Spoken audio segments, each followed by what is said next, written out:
Ricardo tiene mucha experiencia en el diseño, construcción y seguridad de plantas porque, aparte de ser presidente del clúster de energía, es CEO de la empresa Inderec, que se dedica a la construcción de plantas de biomás biometano, con lo cual tiene experiencia doble en los dos áreas. Entonces yo te quiero preguntar que gran parte de la ciudadanía considera estas instalaciones, sino gran parte más de las que debería, como instalaciones peligrosas o con muchos riesgos, ¿vale? Desde tu experiencia real construyendo plantas tanto en nuestro país pero sobre todo en el extranjero y gran conocedor de su funcionamiento, ¿esto está fundamentado? ¿Estos temores tienen algún fundamento desde la ingeniería o desde la técnica, que es la tecnología? Por contestar rápido y desarrollo, sí, está fundamentado desde el desconocimiento. Vamos a ver, yo participé en mi primer proyecto de construcción en el año 2010, en España. Mi primer proyecto en Europa en el año 2012. Es decir, yo todavía no sabía construir plantas de biogás y ya estaba yendo a Europa, que estaban los expertos y trabajando para los expertos de un país que no teníamos experiencia, ¿vale? Con esto quiero decir que a lo largo de los 150 proyectos en los que hemos participado hemos aprendido muchísimo. El plano que se ha enseñado ahí es de plantas de biometano. Plantas de biogás son mucho más, ¿eh? Son 8 veces más de 20.000 plantas de biogás en Europa. La fase de diseño y desarrollo de este tipo de proyectos es como cualquier otro tipo de proyecto. Un buen diseño, una buena ejecución y una buena operación y explotación. Si fallamos en alguna de estas fases, no va a funcionar bien.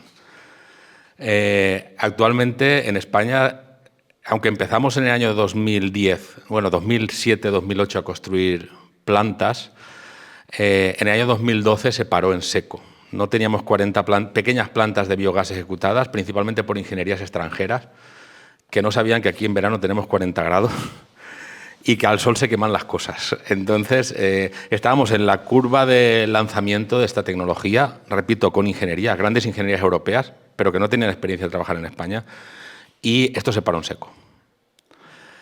Ahora hace unos años se ha vuelto a reactivar esto con el desarrollo de los proyectos y ahora, después de este desarrollo, de este largo camino de 5 o 6 años de desarrollo, se empiezan a construir. Pero hay un conocimiento mucho mayor que había en el año 2007, 2008, 2010. Si el proyecto se ejecuta bien, se opera y se explota bien, minimiza, incluso elimina la mayoría de los problemas que pueda ocasionar o que se está hablando que van a ocasionar. Mi experiencia en Europa es que hay plantas a menos de 500 metros de viviendas, a menos de 1 kilómetro de núcleos urbanos, en polígonos industriales y que no generan ningún tipo de problemas. Pero hay que hacer las cosas bien. Lo que tenemos que exigir como ciudadanía primero y luego con nuestras administraciones públicas es que todas las fases, que hay ley al respecto, es decir, yo cuando diseño tengo que aplicar las mejores técnicas disponibles. Lo que se tiene que es las instalaciones y las construcciones ejecutar por empresas con experiencia autorizadas, etcétera, etcétera. Pues si todo se hace bien, hay que perder ese temor. Ricardo, eso es de sentido común, como cualquier empresa o instalación industrial, si se diseña y se opera o se gestiona adecuadamente. Pero volvemos al principio, que había el desconocimiento. El desconocimiento, el miedo, el que yo como vecino de una planta de biogás me creo más lo malo que lo bueno. Es decir, me gusta siempre sacar la misma frase, hace más ruido un árbol cayendo que una selva creciendo. Entonces, este desconocimiento hace que todos estos bulos, estas inquietudes o falsedades, pues tomen mucho protagonismo. Hablamos de instalaciones nuevas. No queremos negar que pueda existir alguna instalación antigua o con alguna deficiencia que pueda, por ejemplo, emitir olores o no sé, tener algún problema. Eso es innegable, pero eso se soluciona como en cualquier industria. Sí, a ver, es que hoy en día, con el conocimiento que hay, no dejarían que se hiciesen los proyectos que se construyeron antes del 2012. Hoy en día eso es impensable, inviable. Cuando escuchemos que una planta da problemas, posiblemente sea o una instalación antigua o alguna que tenga alguna carencia o algún déficit subsanable como cualquier instalación. Yo tengo una casita de campo y a 1,5 kilómetros tengo un corral de ovejas. cuando entra el viento de levante, tengo que cerrar las ventanas. Es decir, olores los hay. Lo que tenemos que intentar es que estas plantas de biogás no sean un foco de olores. Y esto, ya repito, con las técnicas disponibles, eso se puede conseguir, no voy a decir que fácilmente, pero se puede conseguir perfectamente. Pues ahora vamos a volver. Venga, pásanos. Vale, Hernán, uno de los argumentos más repetitivos, ¿vale?, por algunos colectivos críticos es que estas plantas o determinadas plantas convierten el territorio en un receptor de residuos procedentes de todos los lados, como tú comentabas antes. Es decir, madre mía, me van a poner una planta de biogás biometano en el pueblo y vamos a traer, voy a hablar, lo que se ve, mierda de todos los sitios, ya veréis. Eso es un temor que se escucha en todos los lados. ¿Cómo se determina técnicamente si existe suficiente materia orgánica, ¿vale?, cercana para justificar un proyecto como este? Pues yo creo que la primera respuesta vuelve a ser la de Ricardo. Es normal que la gente tenga ese temor porque no conocen o no tienen acceso a la información. Entonces, estas actividades y otras que se están llevando a cabo en el territorio van a solucionar parte de este problema. Para desarrollar un proyecto, al final hay que hacer un estudio de disponibilidad de residuos, porque hay dos parámetros importantes a la hora de decidir si una ubicación, pensando en los residuos, solo, si una ubicación es ideal. Y hay que tener en cuenta, o tres diría, el balance energético, el balance económico y el balance de emisiones. Y los tres juntos afectan a la idoneidad del proyecto, a la rentabilidad del proyecto, si nos vamos a la parte económica. El balance energético es el más fácil de entender. O sea, si tienes un residuo con poco potencial de producción de biogás y gastas mucho en transporte, estás haciendo un negocio nefasto. No es rentable. No es rentable. La parte energética y de emisiones tiene más que ver con el punto de vista de la eficiencia y, sobre todo, digamos que lo que ha hecho que el sector del biometano haya crecido o esté evolucionando tan rápidamente respecto a otros modelos de planta como el del biogás en aquel momento, que era un modelo más subsidiado.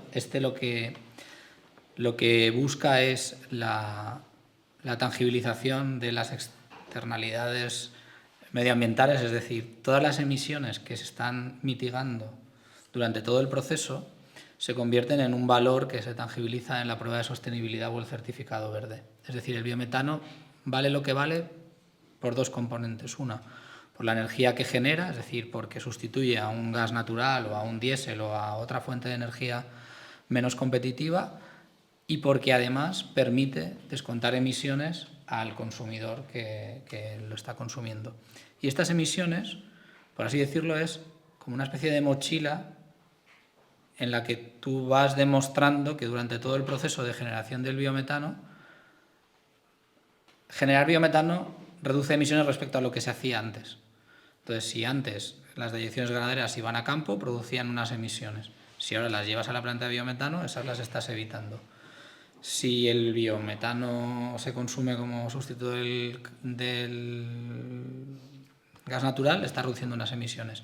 Si el CO2 además lo aprovechas para otro, estás reduciendo unas emisiones. Pero luego no solo estás reduciendo, estás produciendo emisiones. O sea, la actividad de la planta consume electricidad, que tiene unas emisiones asociadas, pero el gran generador de emisiones dentro de una planta es toda la red logística o el potencial generador. Entonces, si los residuos vienen de muy lejos o no tienes proximidad de residuos, lo que estás haciendo es todo el impacto positivo de reducción de emisiones que tiene la gestión de residuos lo estás descompensando porque te los estás trayendo muy lejos. Y en el fondo, la mochila esta que hablábamos ya no es una mochila, es una riñonera, por decir alguna cosa visual.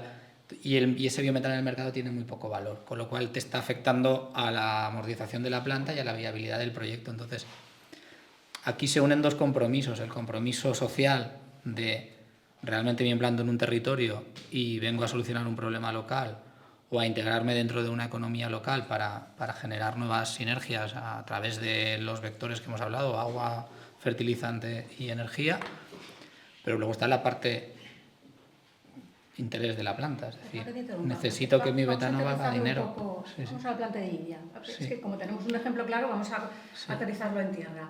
Supongo que cuando lo habéis diseñado y después de 6 años lo tenéis todo totalmente calculado, sabéis perfectamente esos residuos, de dónde van a venir, con cuánta regularidad, de qué forma se van a gestionar. Es decir, no es una cosa aleatoria, dice, vamos a montar una planta y ya veremos de dónde vienen los residuos o cómo... Es lo menos aleatorio que podáis imaginar. Es decir, pensad que este biometano, el certificado verde o la prueba de sostenibilidad, está certificado por ISCC o por otras asociaciones internacionales de certificación de combustibles renovables. Y ellos lo que hacen es auditar toda la cadena de suministro de la planta, la operación de la planta y las salidas de la planta, digestato, CO2, etc. De forma que si yo digo que mi biometano tiene un abatimiento de menos 100 gramos de CO2 por megajulio de biometano, no, yo lo propongo, pero la que me certifica es una tercera parte que es independiente. Y el precio del biometano ligado a esa prueba de sostenibilidad es el que sostiene un plan de negocio, que es sobre el que responde o con el que respondes frente a la inversión. Que no vais a ir a buscar residuos. No puedes dejar nada a la 100 casualidad. kilómetros. No, o sea, y de hecho, eso también responde a una de las preguntas que suele haber. ¿Vais a atraer nuevas granjas, nuevos residuos? Pues seguramente no, porque es que los que a mí me hacen falta los tengo identificados desde el primer momento, porque es que los necesito para todo. O sea, la operación de la planta, la producción de biometano, pero también para saber qué valor va a tener ese biometano y porque no hay otra alternativa. Es decir, es que esto es una infraestructura, o sea, es una industria que se convierte en infraestructura energética. Es decir, no puede haber nada a la casualidad o a la improvisación. Es que es una nueva pieza en la actividad económica.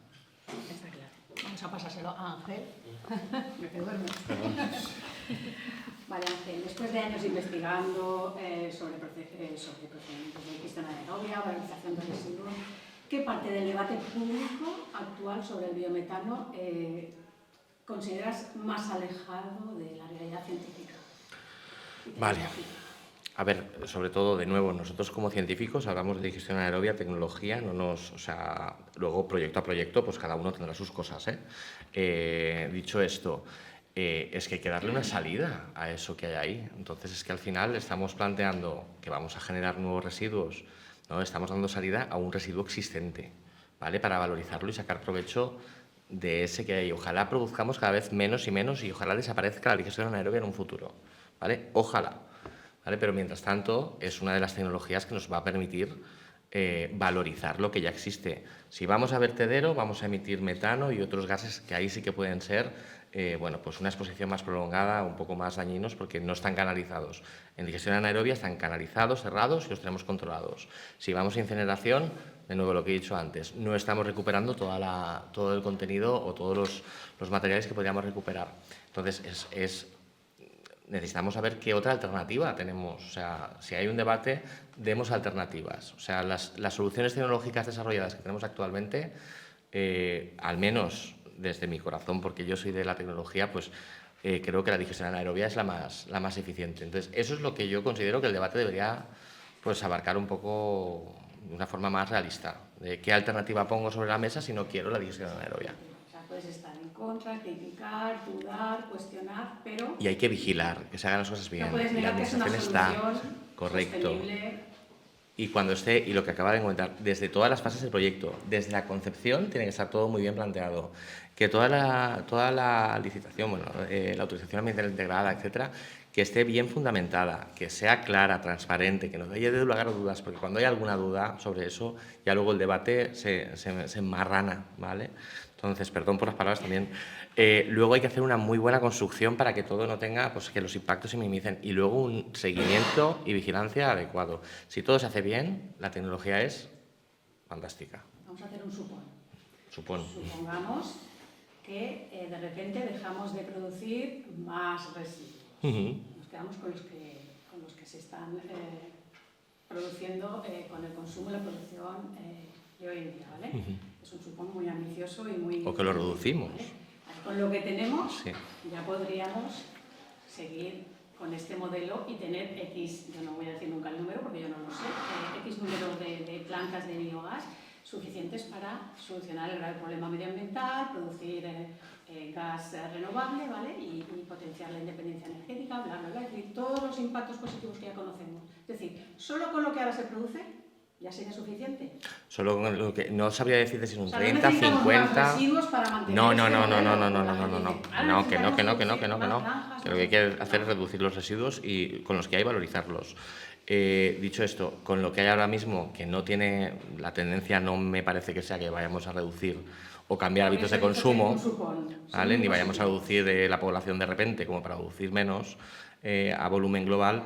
Al menos aprovechemos eso para desplazar pues, el gas no renovable, ¿vale? U otras fuentes de energía, no sé si es un 30, un 40, un 50, otras fuentes súper, bueno, que dicen que es mucho más, no sé cuánto es, pero desplazaremos parte del problema de emisiones de CO2 debidas a combustibles fósiles, ¿vale? Además, no solo es lo que estamos emitiendo por combustible fósil, es el fertilizante inorgánico que estamos evitando, ¿vale? Debido al uso de nutrientes recuperados.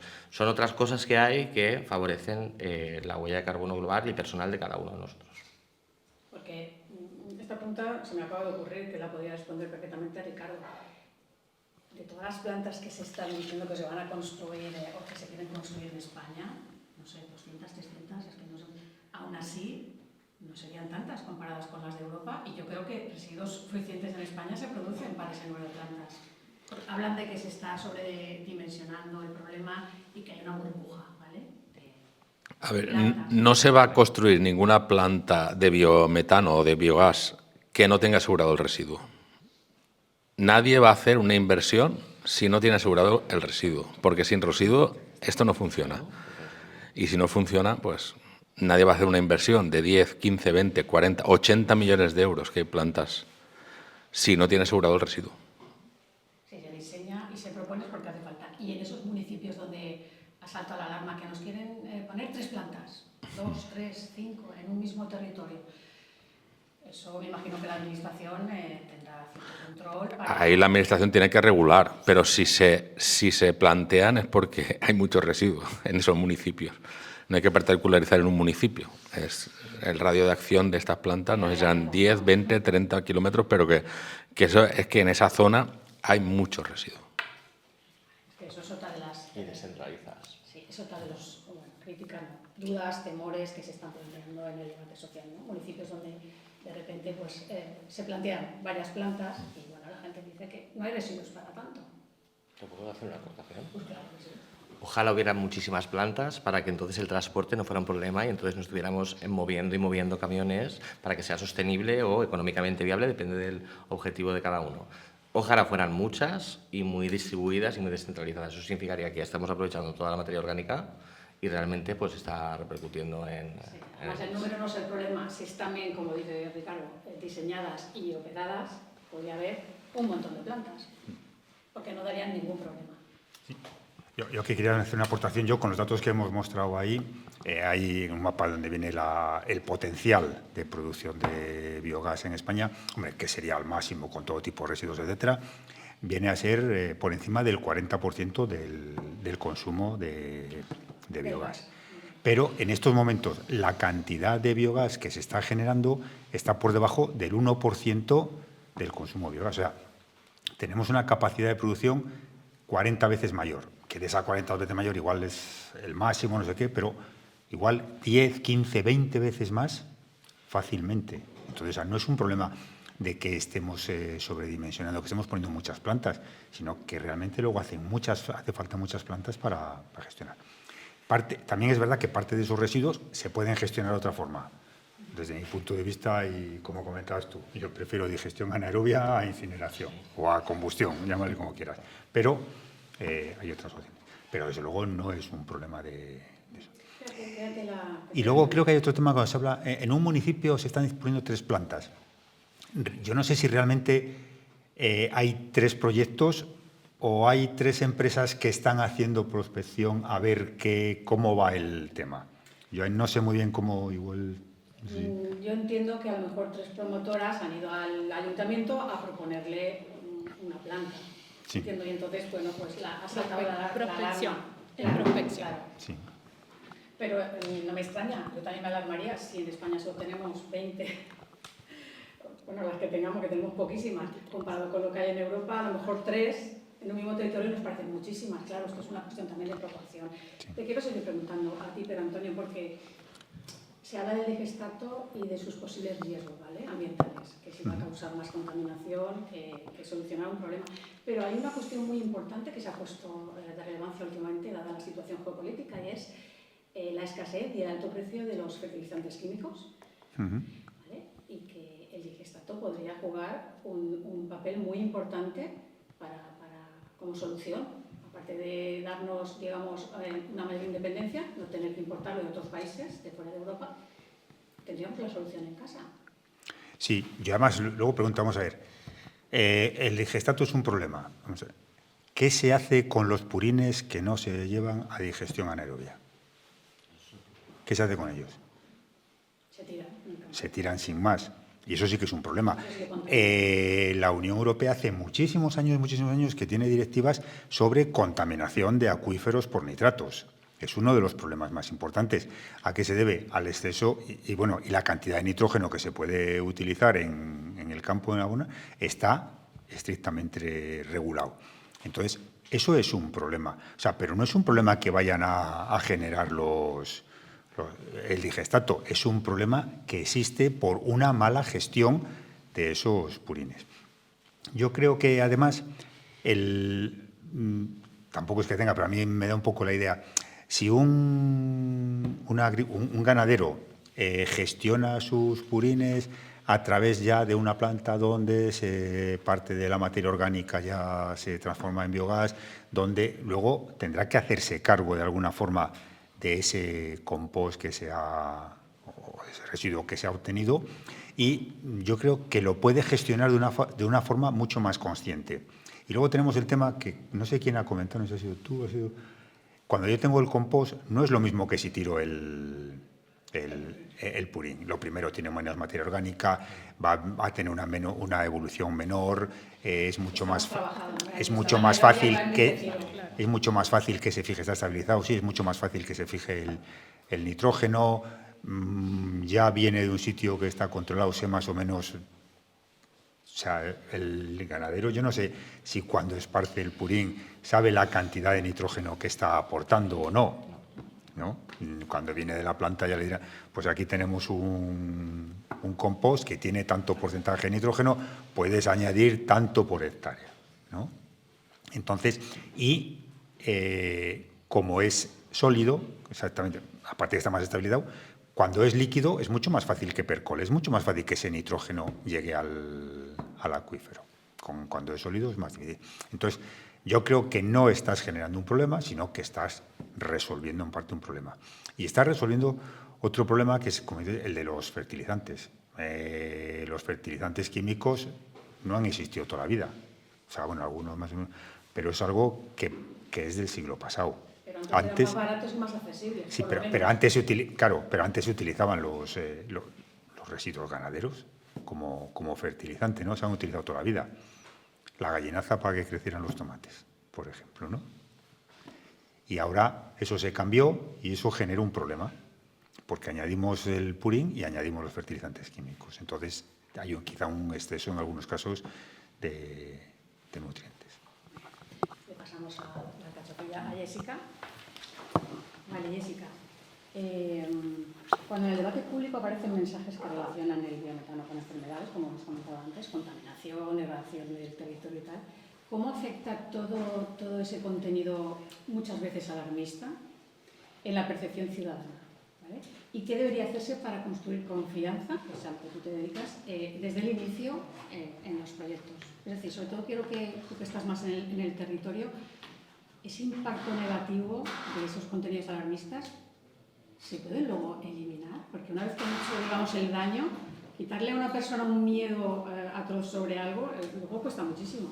El mal ya está hecho una vez que se difunde este tipo de bulos y de desinformación. Sí, aquí confluyen varios factores. Uno de ellos es que, como bien voy a tomar el guante de Ricardo, es que hace muchos años, y de verdad, habían plantas que se gestionaban, no estaban bien gestionadas y la tecnología no era la misma y estamos arrastrando esos pasivos. Adicionalmente, como bien lo dices, y lo saben mejor los compañeros que están aquí, periodistas, ese bulo es el primero que nos llega a nuestros móviles, que también lo mencionó Ricardo. O sea, la noticia mala es la primera que nos está llegando a un acceso tan fácil como el móvil. En este sentido, yo creo que las empresas que se dedican a desarrollar este tipo de plantas, lo que tenemos, porque yo me incluyo dentro del mercado del biometano, soy resiliente también de este sector, lo que tenemos que hacer es dar garantías medioambientales, dar garantías socioeconómicas y estar desde el día 1 en territorio. ¿Cuál es ese día 1? Lo hablaba Bernat desde el principio. Ese día 1 es en el momento en que estoy haciendo prefactibilidad. Así como nosotros vamos a un ayuntamiento a pedir una ICU, estamos evaluando económicamente si tengo residuos, pues hacer el factor, la pata social. Hay factores sociales que se pueden analizar desde el día 1 y empezar a trabajar con esa población a la que yo voy, con la que quiero integrar mi proyecto. Esa es la solución. ¿Qué gano con esto? Pues gano, primero, minimizar el conflicto, que siempre lo va a haber. Eso lo que nos garantiza es que lo minimiza. Y lo segundo que gano es ayudar a integrar ese proyecto dentro del territorio, hablándole a la gente, la escucha activa, practicando la escucha activa y dialogando. Yo creo que es fundamental llegar al territorio desde la prefactibilidad, metiéndole esa capa social. Hay proyectos, por ejemplo, en los que yo he participado donde un proyecto técnicamente viable, pero socialmente muy débil. Socialmente, ¿por qué? Porque estoy ubicado muy cerca de la ermita donde se hace la procesión todos los años. Eso obviamente afecta. Entonces, son estas capas sociales muy cerca de un colegio. Eso, afortunadamente, tenemos una legislación que ya está hablándonos, sobre todo en Castilla-La Mancha, nos está hablando de afecciones socioeconómicas. Y eso es fundamental. O sea, los vecinos lo que necesitan y lo que están pidiendo es que se les escuche, que se les consulte, que se les avise, que se cuente con ellos desde el principio. Que se cuente con ellos desde el día 1. No imponerles un proyecto porque sí, que un día se levanta y dice, no, que nos van a poner una planta ahí a 800, a 1 kilómetro y nadie nos había dicho nada, enterado por terceros. Total, hay una frase que se dice mucho, no, aquí voy a estar bajo perfil porque yo entiendo, yo he estado del otro lado también como desarrolladora o promotora, en que no tienes todos los riesgos atados o tienes muchos riesgos económicos porque estás generando una oportunidad de negocio. Pero también dentro de ese riesgo tienes que meter un pequeño factor, bien sea económico o de trabajo, en lo social. Y allí vas a garantizar que el proyecto lo empieces a construir y te conviertas en un buen vecino. Muy bien. Bueno, pues con esto creo que todas las intervenciones han quedado recogidas. Me parece que la mesa ha quedado estupenda y ahora vamos a dedicar todo el tiempo que queda para que los participantes pregunten directamente. No, por favor. Quería preguntarles.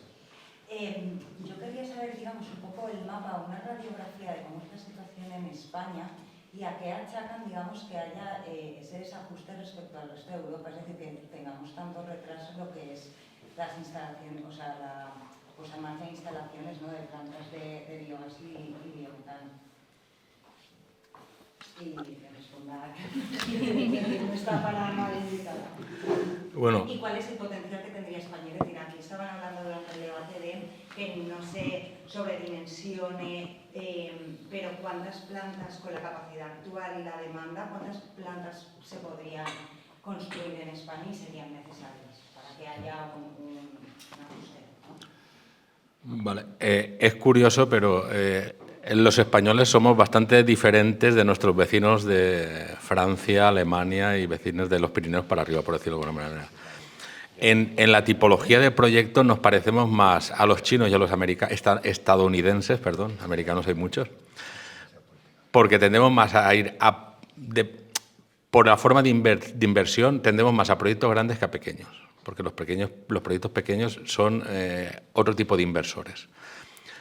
En Francia sí que hay la iniciativa de pequeños inversores, Francia, Alemania, Bélgica, Holanda, sí que está más desarrollada que en España. Aquí, aprovechando que no ha venido mi amigo Manuel Argüelles, voy a echar la culpa a la Administración. El desarrollar una planta de biogás, el desarrollar un parque solar, me da igual, vamos a ir a un parque solar que no se entenderá mucho porque es una tecnología muy madura ya.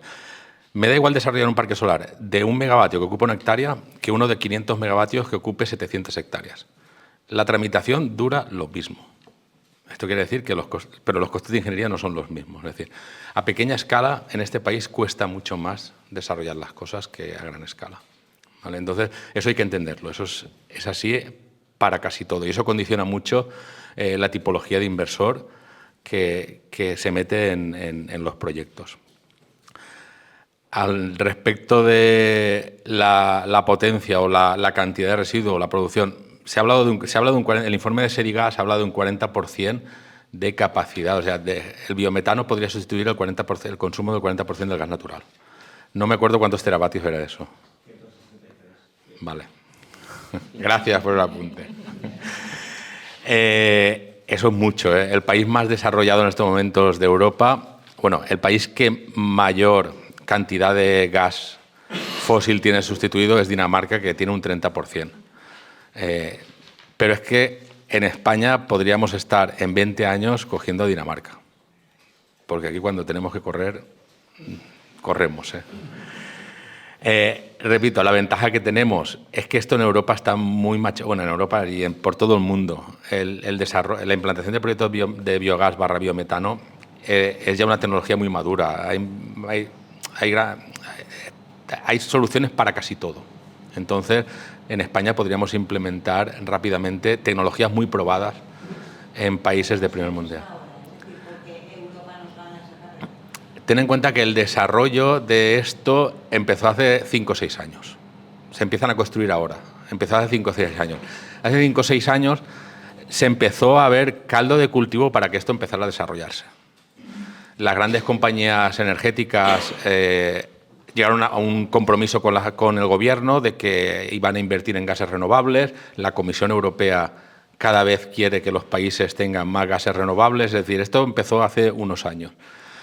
Ahora, pues se siguen digamos, sacando regulaciones favorables para el biometano para que incentivar la inversión.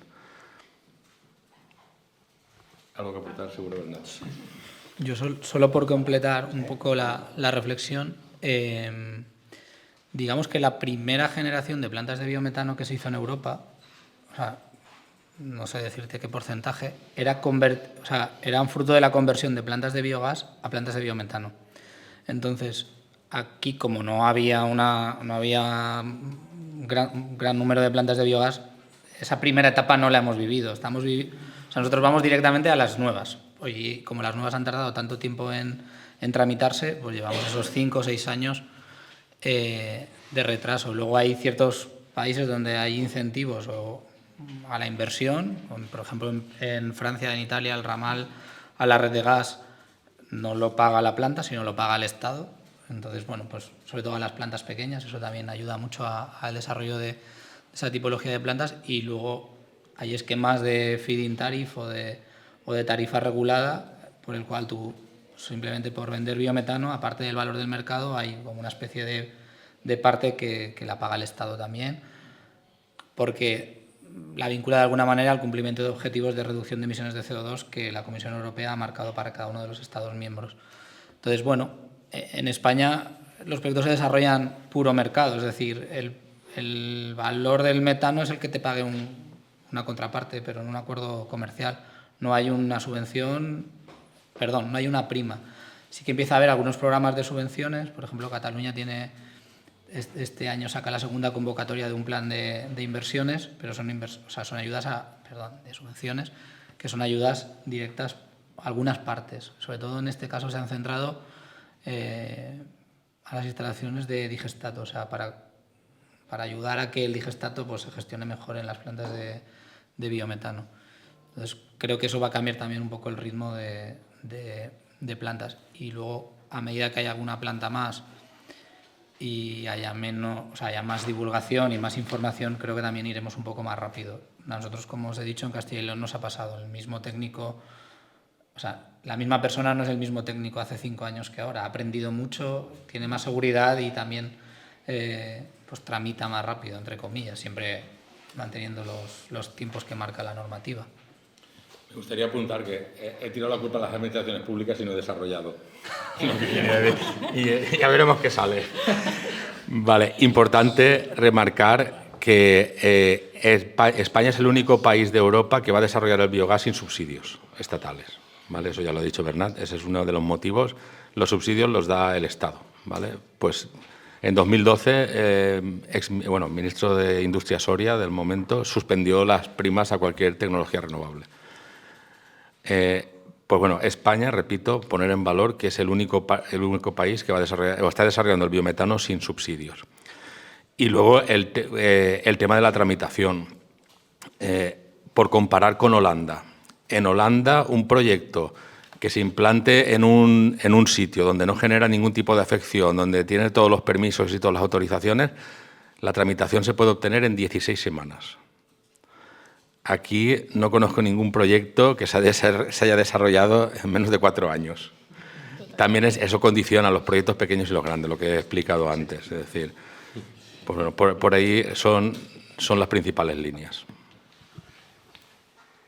Yo quería indicarlo en primer lugar, aparte que estoy totalmente de acuerdo con lo que decís, pero creo que la Administración, igual a ti te resulta más complicado decirlo, sí que tiene mucha culpa.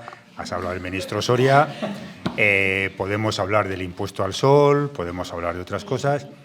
Creo que aquí hay un tema que igual también es un poco la idiosincrasia, que somos mucho de caernos del guindo. De repente nos caemos del guindo y cosas que no se podían hacer, ¡bum!, ya todo el mundo lo puede hacer.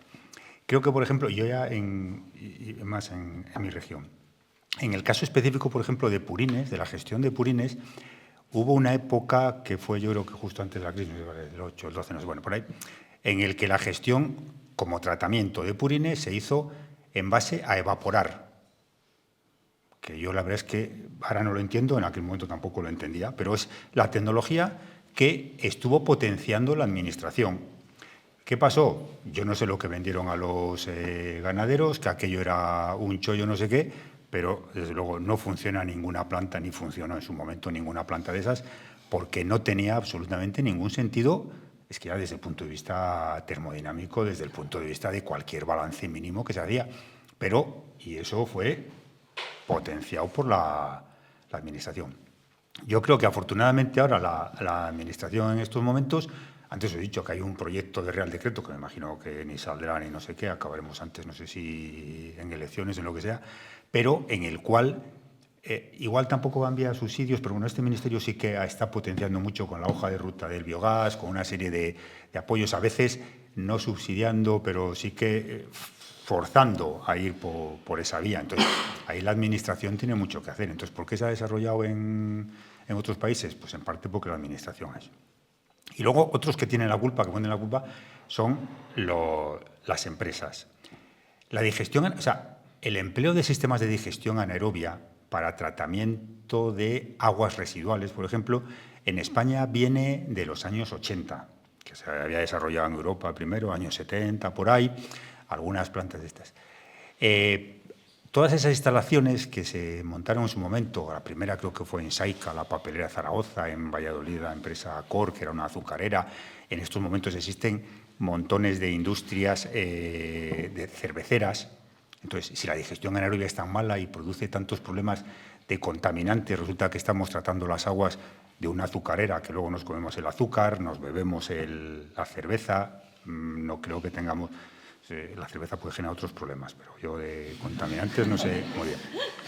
Entonces, todas esas cosas que se dicen, pues yo no sé en qué está, como que nos avances están sustentadas. Bueno, pues lo que digo, estas instalaciones que en los años 80 empiezan a funcionar, que por ejemplo a la papelera Saica le salvó de la ruina durante una de las crisis, porque cuando el papel no tenía absolutamente ningún valor, estaban obteniendo el beneficio, o sea, mantenían la empresa gracias al biogás que estaban generando en su instalación. Bueno, pues todo esto costó muchísimo el que las empresas de tratamiento de aguas residuales fueran capaces de hacer instalaciones de digestión, de tratamiento anaerobio de aguas residuales, y seguían colocando instalaciones de aerobios con un montón de consumo de energía, un montón de producción de fango, etcétera. Entonces, también hay, de alguna forma, el mercado no ha sido capaz de irse adaptando en ese caso a lo que eran las aguas residuales industriales y luego, por lo tanto, mucho menos a lo que era el tratamiento de residuos. Y luego ahí, como digo, la Administración colaboró ya, vamos a poner aquí evaporadores, que también eso estaba patrocinado. Resulta que yo hago codigestión, utilizo, evaporo el agua, eso tiene una prima, no sé qué. Pues era un negocio que en el momento que la subvención se fue el negocio acá. Con lo cual, si ahora no hay subvenciones, el sistema va a funcionar, ¿no? Está funcionando. Está funcionando y va a seguir funcionando porque va a seguir sin... Porque ese riesgo de que desaparezca... No existe. Está perfecto. Ha quedado respondido, ¿verdad? Por tener actualizados los datos que has comentado. A ver, en la Comunidad Valenciana hablabas de 9 plantas de biometano en España, ninguna en Comunidad Valenciana, si he entendido bien en los datos que habéis contado de eso. No sé si por eso, es que creo que eran de 2024, por saber si tenemos los datos actualizados. No, si ellos son igual datos, igual son un poco más antiguos, igual vosotros sí que podéis tener más información de Provincia de las Alicante, plantas. ¿no? Pero, disculpa, ¿cuál es la pregunta? ¿Cuántas plantas de biometano hay en la Comunidad Valenciana? Que yo sepa una. En Utiel. ¿Y en toda España? Y a ver, y la sé porque participó en la construcción. Si no, disculpadme, pero soy muy despistado. Yo decía que biometano... En España habrán 3 o 4. De biometano, 18. ¿Pero de plantas agroalimentarias? Si quieres hacer la división entre ganaderas, agroindustriales... Vale. Vi que en su página tiene actualizado, y lo actualiza porque lo acabo de ver ahora en mayo, todas las plantas que se ponen en operación. O sea, y el último registro no lo tengo, tiene 24 plantas. Hace nada, ¿eh? 24. En la página, está en la página de AEBIC. Por ejemplo, por tener, por ejemplo, eso, yo en los datos, en el mapa que sale de la Comunidad Valenciana, cuando habla del plan de biogás, que también, las plantas que sean básicamente son depuradoras. Por eso separaba yo del agroalimentario. ¿Y cuál es la producción que tenemos ahora? ¿Se sabe? Tampoco se sabe. Eso estará en la página web de AEBIC. Sí, que está en la página de AEBIC. Las plantas de las 24 no hay tanta producción de giga, en promedio están en unos 45-50 gigavatios hora al año por las 23. Entonces, sacar una cuenta. Es que las primeras son muy pequeñas, hay muchas muy pequeñas. Son todas muy pequeñas. Estamos construyendo ahora una planta en Lorca de 200 gigavatios. O sea, con solo ese proyecto multiplicamos por 5 todo lo que hay en este momento. Total. De todas.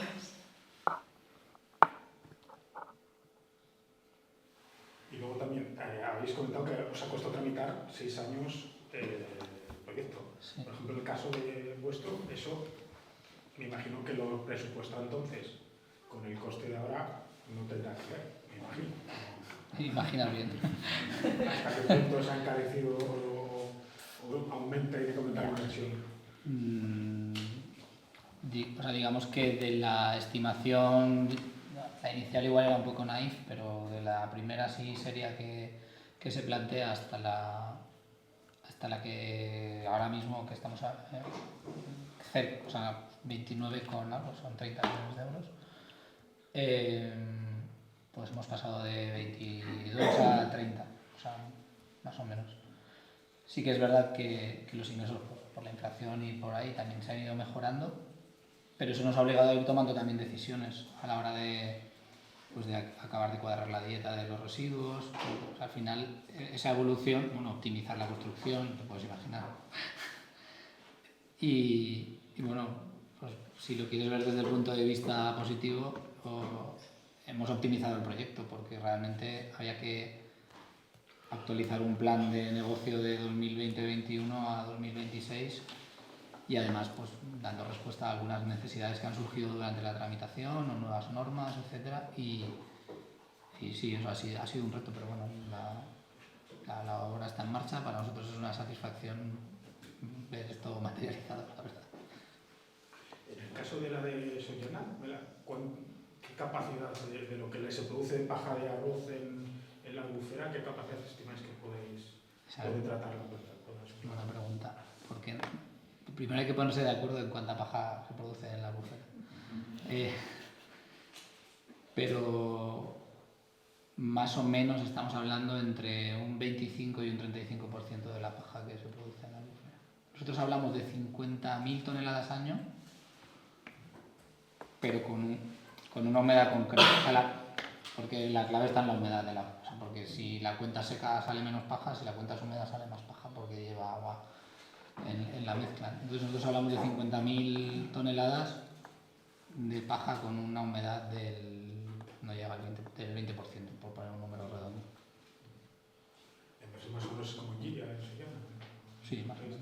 Sí, hay un poco más porque aquí, aparte de la propia planta, hay 5 almacenes intermedios distribuidos pues, por las diferentes zonas, o sea, más cerca de Pinedo, en Catarroja. Dentro de la albufera. Claro, porque al final el reto de sacar durante un mes todas las 50.000 toneladas no puedes llevarlo todo a Sollana porque es ineficiente. Entonces, hay una serie de almacenes que además es donde estarán los hilos de almacenamiento y durante el año se irá llevando el material a la planta de Sollana. Y comentabas antes el tema de otros proyectos que hubo antes. Yo, si no recuerdo mal, en Castellón se hizo purines vinculados al gas. O sea, realmente ahí el negocio era la prima. Exacto. Y ahí también un problema después fue también que en el momento en que el residuo se empezó a utilizar para algo, la gente quería cobrar por él. No sé si eso puede poner en peligro de alguna manera estos... A ver, ahí al final hay que poner en valor. La planta tiene asociado al residuo el balance de rápido. Es cuánto cobras o pagas por el residuo, cuánto te cuesta transportarlo, cuánto cobras por el metano y por el biometano y cuánto cobras o te cuesta gestionar el digestato. Normalmente los residuos por los que el productor tiene intención de cobrar son aquellos o que te producen mayor cantidad de biometano o que el compost que vas a generar es mejor, es decir, por la gallinaza, además que tiene un uso actual, entonces si quieres desplazar el uso actual tienes que estar al mismo nivel, por así decirlo. Pero sí que es verdad que estos o suelen producir más biometano o el compost que generan es mayor. Entonces no suele haber mucho conflicto a nivel comercial. Sí que es verdad pues que hay una especie de burbuja ahora mismo porque hay mucha gente llamando a la misma puerta y tal, pero yo creo que está rebajándose y porque empieza a materializarse proyectos. Entonces al final la realidad es la que es, o sea, si tienes un residuo que genera poco biometano, yo realmente te lo estoy tratando, entonces el tratamiento tiene un coste. Aunque a mí me genere un pequeño ingreso por la generación, pero las aguas residuales de una industria que no tiene depuradora y yo se las recojo y las llevo a la planta, tengo que cobrarle un canon, no hay otra opción. Pero un canon acorde al valor que le estás aportando. En vuestro caso, ¿la tecnología tiene algún coste? El caso ese que había, por ejemplo, los purines en su día, al final se pagaron porque el gas no se había cuenta En el caso de estas plantas, ¿hay algún coste que digamos que sube mañana y puede llevar a pararlo porque no sale rentable, además no teniendo subsidios? No, al final, o sea, si haces un reparto del OPEX de una planta, no hay ninguno que, o sea, ni la electricidad ni el combustible, en este caso además en las plantas de Genia, la energía térmica siempre se produce a partir de biomasa, con lo cual, y tienes la alternativa de un backup de biogás, entonces podrías incluso producir parte de la energía térmica con biogás, pero de todo el OPEX, de los costes de operación de la planta, ninguno es superior al 15%, entonces no tienes una dependencia muy fuerte sobre alguno. Es verdad que si volviéramos a precios de electricidad como en el inicio de la guerra de Ucrania, que se alcanzaron 400 y 500 euros, pues eso es insostenible durante un periodo largo de tiempo, pero ya no es porque esté muy expuesto, sino porque es una situación excepcional.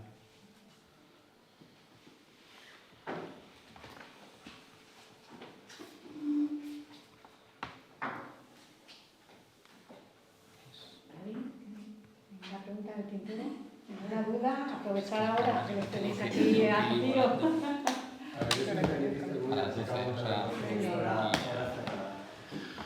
Últimamente ha habido muchas opiniones que dicen que la organización o la biogestión no es una economía circular porque los cerdos comen soja que viene de América y los camiones que la transportan utilizan petróleo que viene de Arabia Saudí o de Estados Unidos, y que entonces, digamos que como que esto tendría que volver a América, por ejemplo, para que fuera economía circular. Yo no sé si los profesores pueden aclarar este aspecto. A ver. Igual ahora impolítico soy yo, ¿eh? No sé si tenía que hablar esto. ¿No lo has leído el artículo? No, eso no lo he leído, me acabas de dejar un poco loco. A ver, empecemos a diferenciar lo que es una economía de proximidad, que puedo entender de que cojas esto, lo produzcas aquí y tal, perfecto, pero que me digan que la economía circular es que lo que produzco aquí tenga que volver al origen del residuo, yo de verdad me bajo del tren, así de claro lo digo. Claro, no, círculo es, lo que hay que hacer es recuperar recursos para volver a introducirlos a cadena de valor, ¿vale? A cadena productiva, eso es la economía circular. Entonces, todo el resto del debate, no sé si es que no puedo ni responderlo, sinceramente. No sé quién de vosotros hablaba del fósforo. ¿Eras tú? Yo. No, tú hablabas del fósforo. Bueno, hay más, pero fundamental viene del Sahara, ¿no? Entonces, si cada vez que tenemos fósforo tenemos que devolverlo al sur de Marruecos, a Sahara, para eso me parece que no tiene ningún sentido. O sea, tú las materias primas las llevas y las vas gestionando.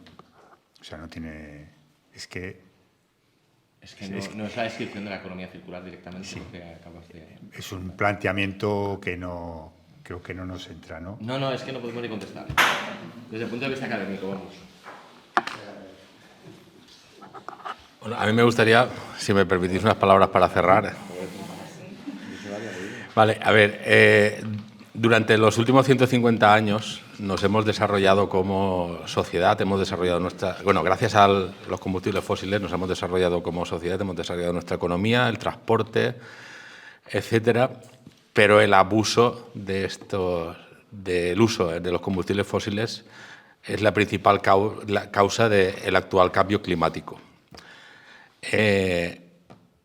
Con esto quiero decir que no vale no hacer nada. Es decir, tenemos que hacer todo lo que esté en nuestras manos para intentar afrontar o reducir o minimizar el actual cambio climático. Tenemos una herramienta muy potente que es la transición energética. Es uno de los principales retos de las últimas décadas, en que no es una cosa que estemos haciendo solo en España. Es decir, se está haciendo en Europa y poco a poco se está aplicando en todo el mundo.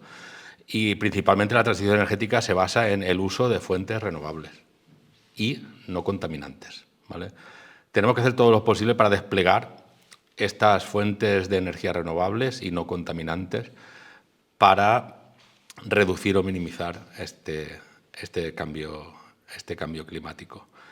Y esto es importante que lo remarquemos todos y que lo recordemos. Habrá unas cosas que afectarán más, otras que afectarán menos, pero hay que hacer cosas. No podemos estar parados. No hay plan B, no podemos pararnos ni un segundo, tenemos que acelerar todo esto. Quería enlazarlo con otra cosa que se me ha ido de la cabeza. Veo tanta atención que me estáis asustando. Yo lo enlazaría con independencia energética, que es de lo que vamos Sí, bueno, y queremos. gracias por el apunte. Europa no es viable sin energía, ¿vale? Estamos en manos de la gente que tiene energía. Si no ponemos solución, si no ganamos independencia energética, autonomía energética, no vamos a tener soberanía económica. Es decir, no vamos a poder hacer las políticas sociales que queramos, no vamos a poder hacer muchas cosas. Entonces, esto es importante que también lo pongamos en valor. De unos residuos generar una energía y mejorar el medio ambiente y generar fertilizantes, que con esto del estrecho de Hormuz, los fertilizantes también salen por los telediarios. Coño, está bien que de la agricultura se nos acordemos a veces. El generar nuestra energía y encima de residuos es que no es cuestionable. Hay que poner todas las facilidades para que esto se desarrolle. Por supuesto, haciéndolo bien, minimizando el impacto en el territorio, en el medio ambiente, no generando molestias a los vecinos del territorio, pero es que son tantas cosas que tenemos que hacer que no podemos estar parados. Otra cosa, Ricardo, que el petróleo no es solo energía. Del petróleo fabricamos pues el 80% de los materiales con los que construimos la sociedad en la que vivimos. Si se acabara mañana el petróleo, se acaba la sociedad en la que estamos acostumbrados a vivir. Con lo cual, la nueva obtención de biomateriales, como dice la bioeconomía, que tanto se escucha ahora, también es importante. Tenemos que empezar a diseñar nuevos materiales que sustituyan a los que ahora utilizamos, dependiendo del petróleo, que eso también es importante que lo digamos. O los mismos a partir de otras fuentes. Bueno, claro. Tú eres el experto. Por ejemplo, a partir de biogás, ¿no? O recuperar los nutrientes, que a mí me parece algo... Es por acabar. Coger unos recursos, introducirlos en una cadena de valor para producir un bien y servicio, producir un residuo inherente a una cadena productiva y recuperar, valorizar ese residuo y volver a introducir materiales a la cadena de valor es la definición de economía circular, no la definición de me lo llevo al origen. Punto. Eso es lo que es economía circular. Perdóname que sea tan... Es que me indigna un poco con esa definición. Y a mí me gustaría recalcar lo que tú has comentado. Estás hablando de un modelo de desarrollo. O sea, el modelo de desarrollo que tenemos en estos momentos, nos estamos cargando el planeta, tenemos un problema de calentamiento global, entonces hay que tomar medidas. Precisamente ese mismo criterio es lo que están utilizando algunos científicos para estar en contra de las plantas de biogás. O sea, que es que tenemos plantas de biogás, no sé qué, pero creo que lo están planteando desde un punto de vista quizá no realista. A mí este punto de vista que tú has planteado, es decir, tenemos que tomar medidas, aunque sea ínfimas, ¿no? Una planta de biogás al final representa un porcentaje pequeñísimo, pero estamos tomando medidas para tratar de resolver el problema. Bueno, pues hasta aquí la mesa redonda, las preguntas. Muchísimas gracias a todos los que habéis...